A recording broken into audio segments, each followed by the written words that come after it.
गांव के पास एक पुरानी हवेली थी जिसे सबने भूतिया समझ रखा था।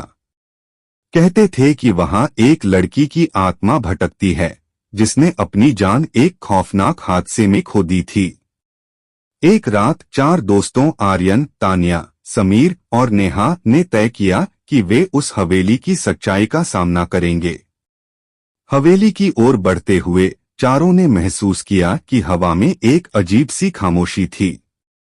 जैसे ही वे दरवाजे पर पहुंचे, एक ठंडी लहर उनके शरीर को छूने लगी। तान्या ने कहा, क्या तुम सब तैयार हो? आर्यन ने हंसते हुए कहा, डरपोक मत बनो। अंदर जाते ही दरवाजा अपने आप बंद हो गया। अंधेरे में पुरानी दीवारों पर धूल और जाले थे। अचानक एक पुराना पियानो अपने आप बजने लगा। समीर ने मजाक में कहा, यहाँ तो कोई पार्टी चल रही है। लेकिन नेहा की आंखें डर से फैल गईं। हमें यहाँ नहीं रहना चाहिए। जैसे ही वे हवेली के भीतर बढ़े, उन्हें एक तस्वीर मिली। उस तस्वीर में एक लड़की थी जिसकी आंखों में गहरी उदासी थी। नेहा ने कहा, यह लड़की कौन है? तभी एक अजीब सी आवाज आई, मुझे छोड़ दो। सभी ने मुड़कर देखा। कमरे के कोने में वही लड़की का साया खड़ा था। उसकी आंखें चमक रही थीं और चेहरे पर गुस्सा था। तुमने मेरे घर में क्यों कदम रखा? उसने पूछा। आर्यन ने कहा, हम जानना चाहते थे कि तुम्हारे साथ क्या हुआ। लड़की ने कहा, मेरे माता पिता एक रात अचानक गायब हो गए। मैं उनकी तलाश में यहाँ आई और खुद को खो बैठी। जैसे ही उसने अपनी कहानी सुनाई, हवेली का माहौल और भी डरावना हो गया।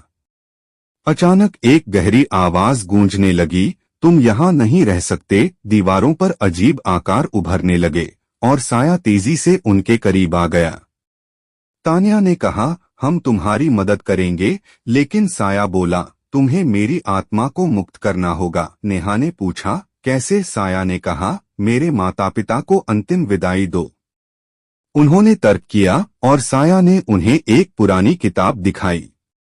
उसमें एक प्रार्थना लिखी थी। सभी ने मिलकर आंखें बंद की और प्रार्थना पढ़ना शुरू किया।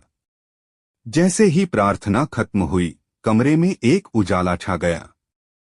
लड़की ने कहा, अब मैं शांति पा सकूंगी। फिर वह धीरे धीरे गायब हो गई। जैसे ही वह गई, हवेली का अंधेरा भी छंट गया।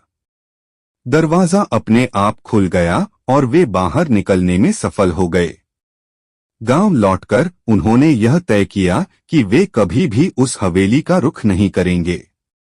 लेकिन अब भी जब रात का सन्नाटा छाता है, उन्हें कभी कभी उस लड़की की हल्की सी चीख सुनाई देती है, एक आत्मा की जो अब शांति में है, लेकिन जिसका राज अब भी हवेली में कैद है।